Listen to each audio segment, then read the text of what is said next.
Coming up on Mountain News at 5:30, we'll hear from Kentucky business owners on new regulations surrounding THC in the Commonwealth. Plus, National Dog Day is this month, and Diversified Energy Company is bringing awareness by supporting local shelters across their operating areas. Plus, showers and storms roaming the region now, and we're not done with them yet. I'm breaking down that and more coming up as Mountain News at 5:30 starts now. Dedicated to southern and eastern Kentucky, this is WYMT Mountain News at 5:30.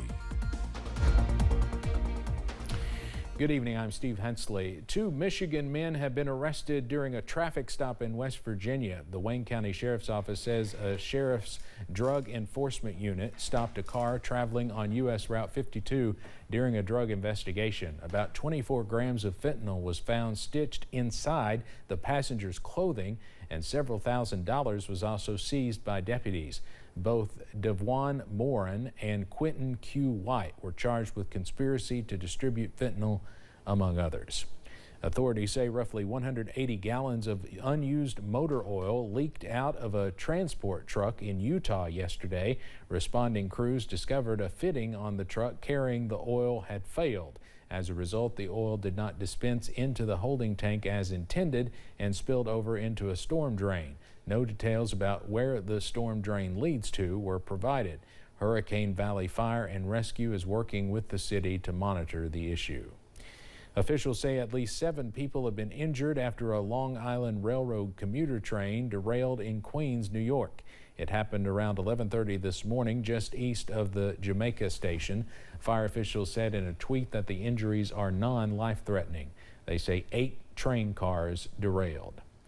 Manhattan prosecutors can now seek materials from a civil case against former President Donald Trump for their criminal case against him.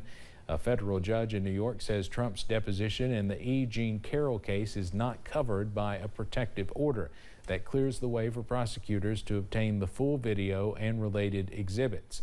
Trump is charged with 34 counts of falsifying business records in New York.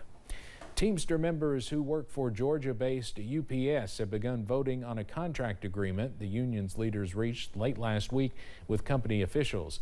The deal gives current full-time and part-time workers $2.75 more per hour this year and $7.50 more per hour over the length of the contract. That contract also includes vehicle air conditioning and the elimination of forced overtime on drivers' days off. Teamsters want a very strong contract, and we want a very strong contract for ourselves, and of course we want it for the future. Union members have until August 22nd to vote. If the majority votes no, it likely would mean the two sides would return to the negotiating table. Emergency regulations regarding Delta-8 THC and other hemp-derived substances officially went into effect on August 1st. We asked some people in the industry what this means for business and for Kentuckians. Julia Sander tells us more about what to expect. Regulations are set for products that include Delta-8 or other hemp-derived substances. Executive Director of Kentucky NORML, Matthew Bratcher, says this could make a big difference by adding confidence in the market. When you go into a dispensary that specializes in these hemp-derived products, you're getting knowledgeable individuals who work there, who can tell you how these products will affect your body. And so you're not going in blind and unexpected. Some of the new regulations include age, shipping, and packaging rules. One main point, you must be 21 or older to purchase these products, something that advocates say is responsible. The restrictions are not all bad. Restrictions are needed in this industry. We don't want THC products being advertised for children. I mean, straight out. These are over 21 product, and that's what we need to market for. At Kentucky CBD Pharmacy, Robert Matheny says products need to have a COA, or a certificate of analysis. It's very important to know that the products you have are third-party tested. Right now, they say THC products can be found at a local gas station, but with restrictions like these, that could change. They say it could be beneficial for small businesses and consumers. This should help, I think, overall the hemp industry. In Nicholasville, Julia Sandor, WKYT. Now, these regulations are different from Senate Bill 47, which legalized medical marijuana. That bill does not go into effect until January 2025. Work is underway on a $20 million transportation cabinet project to improve nearly 17 miles of Interstate 64 in Carter County. This week, contractors set up their first work zone just west of Olive Hill. The right lane is closed and all traffic should merge left approaching the work zone. Now through November, drivers should expect one lane of traffic each direction on I-64 throughout the 6-mile work zone. Speed limits will be reduced. The Associated General Contractors of America says so far this year, 55% of highway contractors reported that motor vehicles had crashed into their construction work zones, putting both drivers and workers at risk. Those are the most up-to-date numbers for 2023. Lori Weaver Hawkins with AAA Bluegrass says some drivers are not keeping a watchful eye out on the road when they see those orange barrels. We have a problem with construction zones with people not following the speed limit as they come into a construction zone, not slowing down. Currently, those passing through the Lexington area have 2 construction zones, the I-75-64 split between Paris Pike and Newtown Pike. The other one is I-75 between the Man o' War exit and the Clays Ferry Bridge.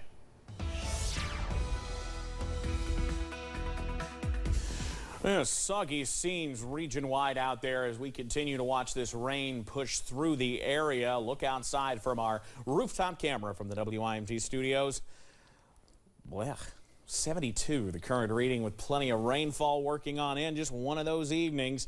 Heaviest of the rain right now in southern parts of Floyd County. Have just moved south of McDowell, pushing toward downtown Pikeville. So another downpour on the way. We're getting at least a moderate area of rain there moving through downtown Hazard, and everything continuing to push off to the east and the southeast, lightening up as you head down toward London, but still watching that potential over the next little bit. Low to mid 70s out there. We have stayed rather cool by August standards today, but notice those temperatures getting warmer the further north you go. We'll see those try to return as we head toward tomorrow.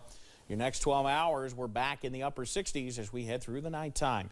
Steve, I'll have the very latest on when we see perhaps a return to some warmer air, return to some briefly drier air in a few minutes. Evan, thank you.